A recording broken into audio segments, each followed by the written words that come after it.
Seguimos con el panel Vivienda y Desarrollo Urbano en México. Toma la palabra Román Meyer Falcón, secretario de Desarrollo Agrario, Territorial y Urbano de México. Muchas gracias, muy buenos días a todos y a todas por esta oportunidad de exponer lo que se ha implementado como política pública en México. Agradecer a las autoridades de Argentina esta invitación y esta oportunidad de hacer intercambios de ideas, de experiencias y de políticas públicas con la finalidad de que todos podamos tener este intercambio y poder enriquecer nuestros conocimientos latinoamericanos. Bueno, haré una exposición muy breve de qué es lo que se ha hecho en la materia de desarrollo urbano y vivienda en México. Quisiera yo arrancar señalando, es una secretaría, o la secretaría que encabezamos es una secretaría muy nueva, es la más nueva de todo el gobierno federal, es la más chica en personal, no somos más de 450 personas, pero tenemos varias encomiendas. Tenemos que velar por el desarrollo urbano, tenemos que orientar la política nacional de vivienda, tenemos que buscar el ordenamiento territorial y un tema muy particular en México, que es la política agraria. ¿Qué es la política agraria? Es un uso de suelo comunal. Es un legado de la Revolución Mexicana de principios del siglo XX, donde ejidos y comunidades ostentan y tienen el 53% del territorio nacional. Esto quiere decir que el 53% del territorio nacional es colectivo. Son las comunidades, son los ejidos los dueños de esos territorios y que afortunadamente no hemos perdido mucho suelo ejidal o comunal. Entonces son estos cuatro factores: política de vivienda, desarrollo urbano, política de vivienda y la política agraria. Cuando nosotros emprendimos esta administración, bueno, entonces Andrés Manuel López Obrador, hoy en día presidente de la República, candidato, empezó a conformar los equipos de trabajo. Eso era en el 2016, 2017, y nos pusimos con antelación 2 años antes a hacer la política pública, a investigar, a hacer mesas de debate, a conformar qué es lo que íbamos a hacer llegando el primer día. O sea, tuvimos 2 años de antelación en hacer las políticas públicas. Es un tema fundamental en una administración federal, tener tiempo para pensar y posteriormente ejecutar. Cuando llegamos, en esta gráfica que ustedes podrán ver, teníamos una discordia entre la política de vivienda y las necesidades en materia de vivienda. Esto quiere decir que muchos estados en México, donde en esta gráfica Chiapas, Tabasco, las primeras 2 barras en color café, Veracruz, que son los estados más rezagados del sur-suroeste del país, tenían el menor número de créditos. Y los estados del norte, que son, digamos, los que menos necesidades en materia de vivienda, tenían el mayor número de créditos. Eso quiere decir que no se comunicaba la política o las necesidades con los instrumentos de financiamiento. Al llegar, revertimos esta postura. Hoy en día tenemos 8.5 millones de viviendas en rezago habitacional, de las cuales, algo muy importante, el 80% de estas acciones requieren mejoramientos o ampliaciones de las viviendas. Vuelvo a reiterar, el 80% del rezago habitacional en México se resuelve mejorando o ampliando la vivienda. Y un 20%, muy importante, vivienda nueva. Entendiendo que ese rezago se encuentra en una zona geográfica muy particular, que es el centro y sur del país, y que el modelo de poder atender es ampliaciones y mejoramientos, se constituyó la política pública en materia de vivienda de la autoproducción. Toda la política nacional, de todos los instrumentos nacionales y fuentes de financiamiento se han centrado en la autoproducción, en la libertad de que el público, los trabajadores puedan utilizar el recurso de la mejor forma posible y de forma autónoma.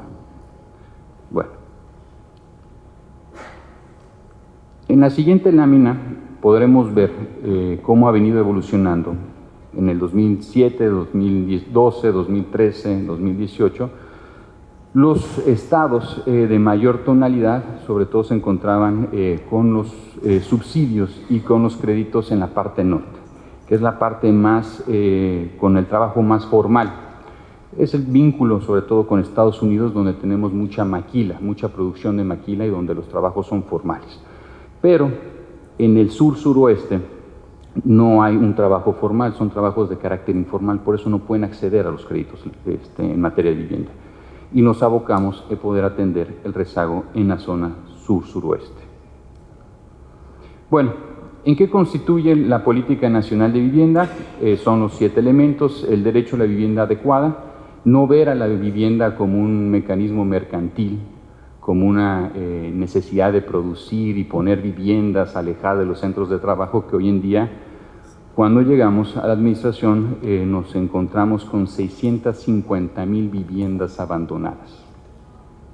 650,000 viviendas abandonadas son prácticamente zonas metropolitanas en su conjunto, en todo el país, donde están abandonadas, donde el crimen organizado opera esas regiones, donde están vandalizadas y que es un tema, un foco de inseguridad en las comunidades, sobre todo en la parte norte del país.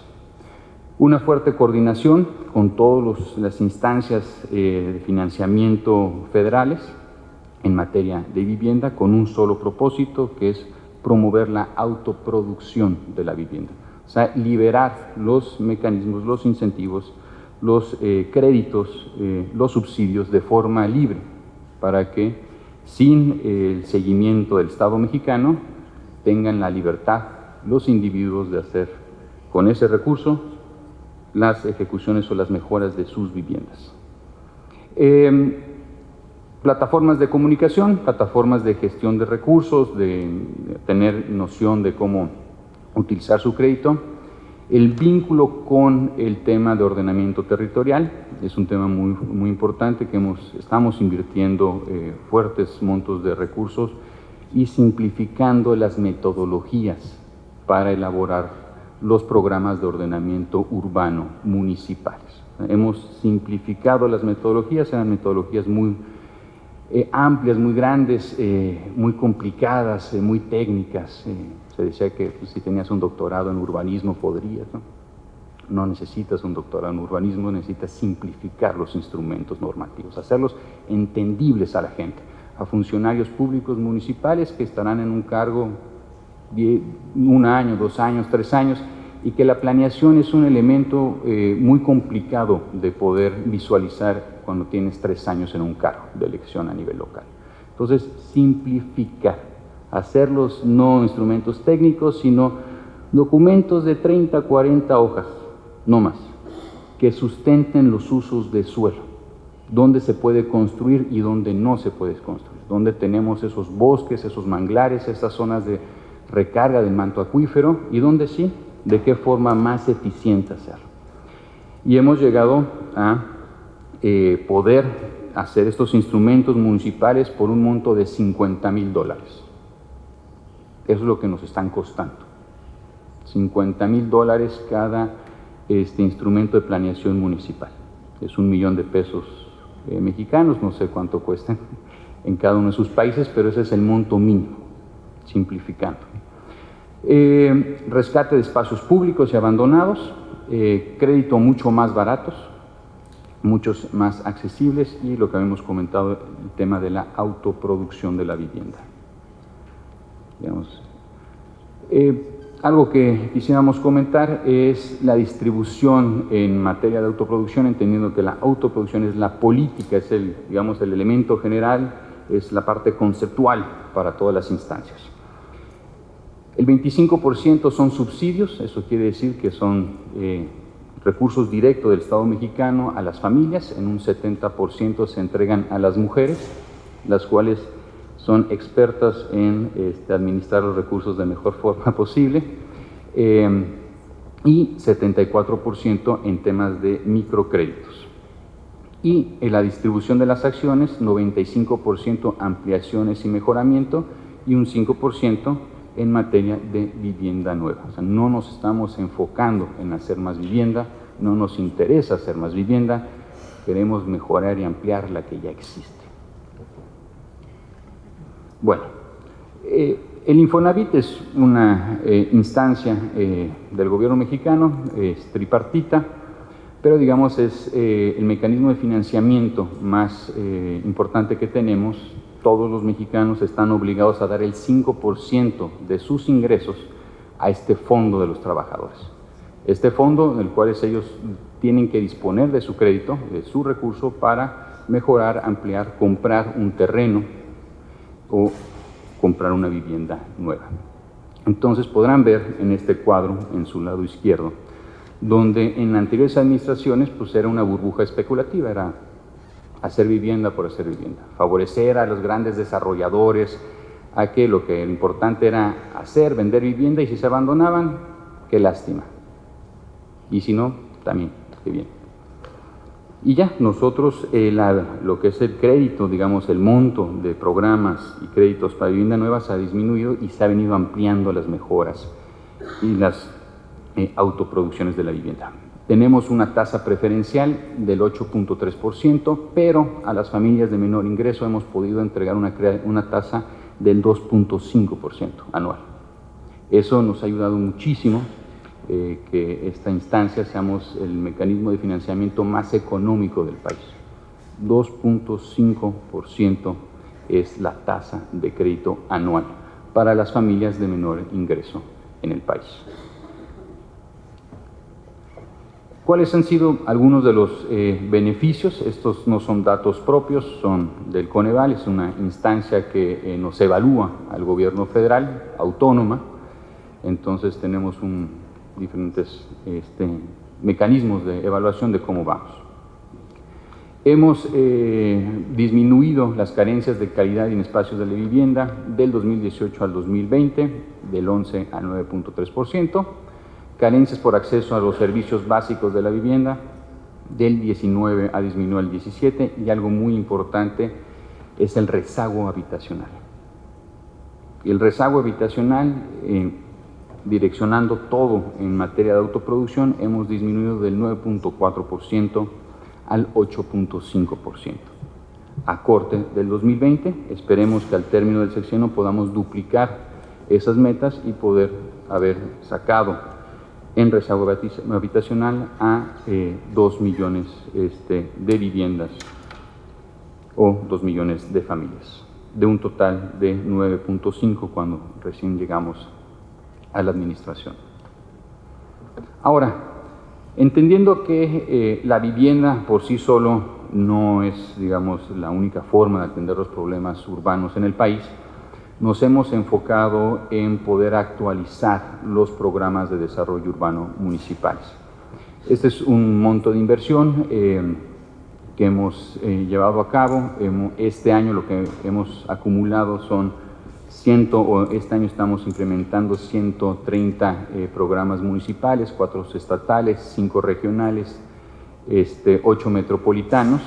Vamos a duplicar este monto el próximo año, el último año de nuestra administración, con la finalidad de poder actualizar estos instrumentos que son los que dictaminan los usos de suelo. O sea, es los gobiernos municipales los que tienen las atribuciones legales de dar los usos y los permisos de construcción.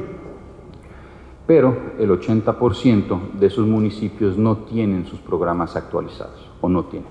Sin embargo, se siguen entregando permisos de construcción, ya sean en bosques, ya sean en manglares, etc. Entonces buscamos, simplificando la metodología, tomando en consideración la parte ambiental, el tema de movilidad, sacar programas muy sencillos, muy claros de poder entender, y buscamos que al término del próximo año poder actualizar el 20% del territorio nacional. El 20% del territorio nacional que está actualizado y que se vinculen estos programas de desarrollo urbano, que son los que sustentan los permisos de construcción, con un elemento fundamental de financiamiento que es el predial. Este impuesto local, que es la única tasa o mecanismo de recaudación de los gobiernos locales para poder tener incentivos o dinero para invertir en agua, pavimentación, servicios básicos. Entonces están concatenados la actualización de los programas municipales con los mecanismos de que puedan actualizar también los propios municipios sus formas y sus tasas de recaudación a través del impuesto predial. Entonces es una necesidad la actualización de los instrumentos para que esos instrumentos sean sustento de los mecanismos de cobranza local. Y bueno, por último, hemos mencionado, digamos, dónde venimos trabajando en temas de vivienda, en temas de planeación urbana. La gran mayoría son, digamos, de secciones sur-suroeste, y vamos acompañando la política de vivienda, la política de planeación y ordenamiento territorial con infraestructura en las comunidades de mayor rezago. Esto quiere decir infraestructura urbana, que si bien en las zonas céntricas se encuentran, en las periferias no se encuentran, que son escuelas, mercados, plazas públicas, deportivos, todos estos equipamientos que generan la vida comunitaria, que carecen en la gran mayoría de las zonas que han venido desarrollándose a partir de los años 80 en adelante en el país. Y asimismo estamos apoyando 2 o 3 de los grandes proyectos de desarrollo regional del gobierno federal. Uno es el Istmo de Tehuantepec, que es un corredor de tren y desarrollo industrial que se encuentra entre el estado de Oaxaca y Veracruz, en el Istmo. El Tren Maya, que es un tren turístico de 1,700 kilómetros de distancia, donde caiga una estación, actualizamos sus programas, actualizamos el marco normativo, depositamos infraestructura básica y llevamos a cabo acciones de vivienda.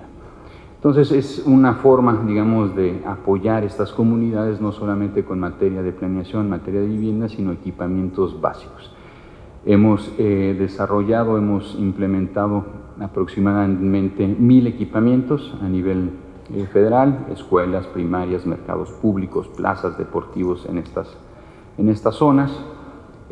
Algunos ejemplos del tipo de urbanismo o de arquitectura que buscamos incentivar en estos municipios, en estas zonas bastante de mayor rezago en todos los aspectos, y ha venido dando pues bastantes buenos resultados este tipo de política pública de infraestructura, considerando que una de las principales infraestructuras o la madre de todas las infraestructuras es el espacio público.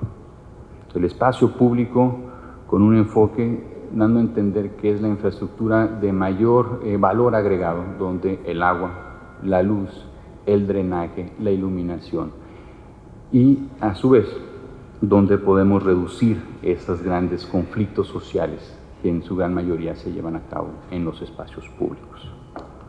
Algunos ejemplos. Y bueno, con esto terminaría yo la presentación, agradeciendo este panel y recapitulando 3 aspectos fundamentales.